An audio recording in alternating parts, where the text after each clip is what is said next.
Today's lesson, lesson 1, number line, comparing and ordering integers. Go over some vocabulary words first. Number line is just a diagram used to compare the location of a number from other numbers.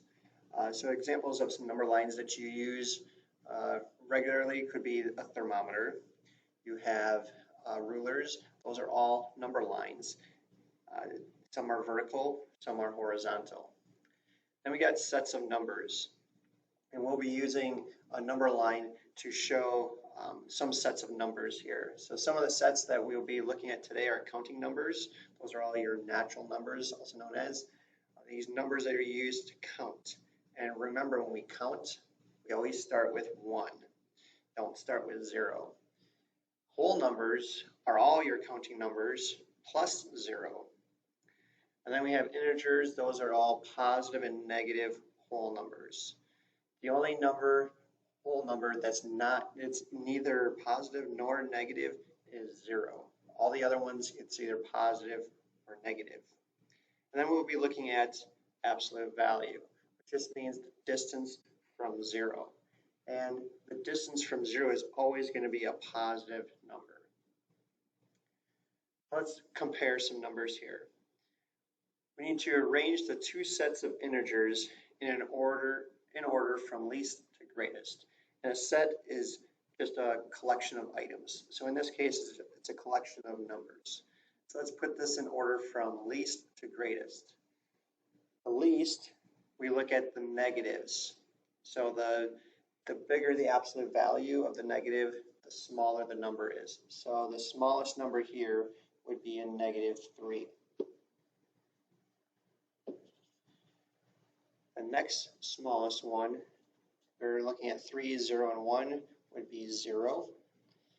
Next biggest would be 1. That means the greatest number is 3. The second set of numbers, or integers, we have -4, 3, 2, -1, and 0. So I look at my negative numbers first, -4 and -1. -4 is further to the left of 0 than -1. So -4 is my least number. Then comes -1, and then it's our 0, and then 2, and then 3. Now let's compare using our comparison symbols. This first symbol here, this is less than. I always think of when you're reading from left to right, wherever the point is pointing to the lesser number. And then the second one right here, this is the greater than symbol. And I always think of it as a mouth, like an alligator mouth. So it's eating the bigger number. So when you're reading from left to right, the mouth is open to the bigger number. So that would be the greater than sign. So if we want to compare -3 and -1, -3 is further from 0 to the left. So if I were to look at a number line, this is 0, -1 is here, -3 is over here. So that's further to the left. So that means -3 is less than -1. So I put the less than symbol.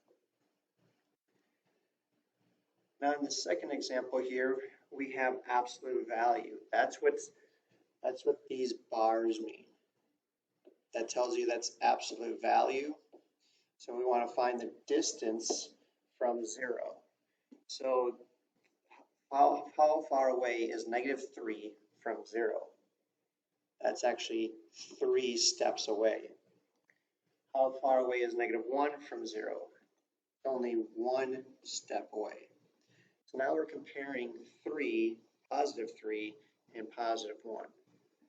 +3 is bigger than +1. So we would use the greater than symbol. And then the last example here, we have -2 and -4. Again, we can use a number line. You don't have to use a number line, but it does help determine how far away, or which is the furthest from 0. So then this would be -1, -2, -3, and -4. we want to look at -2 here and -4. -4 is further from 0 to the left, so that's smaller. So we would say that -2 is greater than -4. Let's now compare or do some examples with graphing. Here they're going to give you a number set, and then they're going to ask you to graph them on a number line. And so when they give you a number set for graphing it, we're just going to put points on the number line for the numbers that are in our number set. So the first example here, we have, you see the ellipses at the very beginning and you have the ellipses at the end. This means it keeps going in both directions. But we only need to put down the ones that we can see in here. So we know that there's a -3. So I'll put a point at -3, a -1. We have a +1. We have a +3. I'm just also going to do 5 because I can see 5 on here. First one, it shouldn't have been -4. It should have been a -3 here. And then a -5. If you look at our numbers very closely, those are all negative, or they're all odd numbers. They don't have a partner. You can't divide it equally in half. So we would put a point at every single odd number. And since that's what I did here, even though you don't see a 5 in the list, the ellipses tells you that you are still, that it's every odd number. I'm just going to put an odd number on every place on my number line. Second set, we have -4, -2, 0, 2, 4. You also have those ellipses at the ends. That means it's all even numbers. So I'll put a point at -4, -2, 0. Even though 0 is not, we wouldn't consider, well, 0 is even, it's not positive or negative, so just a reminder of that. We got 2 and we have 4. And if we were to continue, it would be 6, 8, 10, 12, and so on, or -6, -8. So that's how you would do that. They're asking you to graph numbers of that sequence. And a sequence is just a set of numbers that follows a certain rule. And in this case, in the last one we just did, the rule would be all even numbers. Or you can say every other number. Graph two numbers that are 4 units from 0.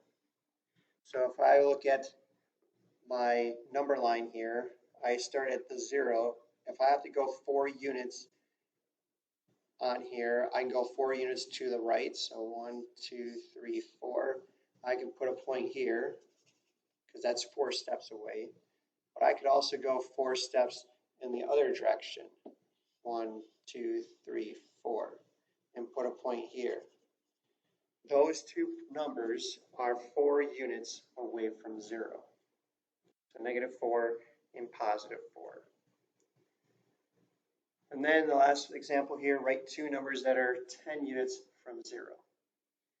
Well, if it's 10 units from 0, I know that if they're asking for the distance from 0, I know I'm trying to find the absolute value of 10. And the absolute value of 10 can be 10. And the absolute value of a -10 is also 10. Because I can go 10 steps to the right from 0, 10 steps to the left of 0. So the 2 numbers that are 10 units from 0 is -10 and a +10. And let's go through an application problem. A group of 8 students wants to ride a roller coaster at the local fair. Each passenger must be at least 48 inches tall to ride. The list below represents the number of inches each student's height differs from 48 inches. A negative sign indicates a height less than 48. So we're taking these numbers here, and you're finding the difference from 48 inches. So if a height is 48 inches, that means the difference is 0. Okay.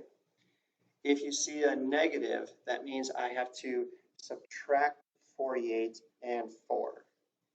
And if it's a positive number, then I have to add that number to 48. So we need to write each student's height in inches and then arrange the heights from least to greatest. So let's do that right here. So I have a -4. -4 means it's 4 less than 48. 4 less than 48 would be 44. -3 is 3 inches less than 48. So that would be 48 minus 3 would be 45. -1 is 1 inch less than 48. So that would be 48 minus 1, which is 47. +5, that means it's 5 more than 48. So 48 plus 5 would be 53. Then we have 0. So anytime it's 0, that's going to be 48. We have -2, so we're subtracting 2 from 48. So that would be 46. +1 means we add 1, so 49. And then +4 means we add 4, so that would be 52. So let's write them in order from least to greatest. So the shortest one we have would be 44. Then we have 45.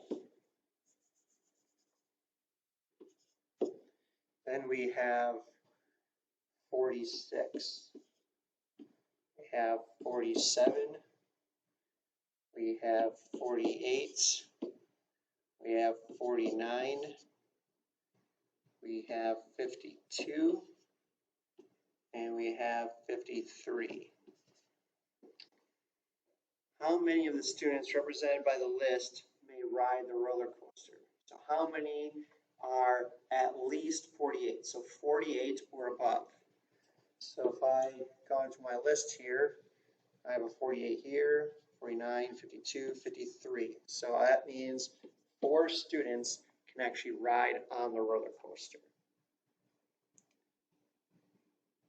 That is all of our examples for today. If you have any questions, feel free to look back in the textbook or let me know and we can go through some more examples.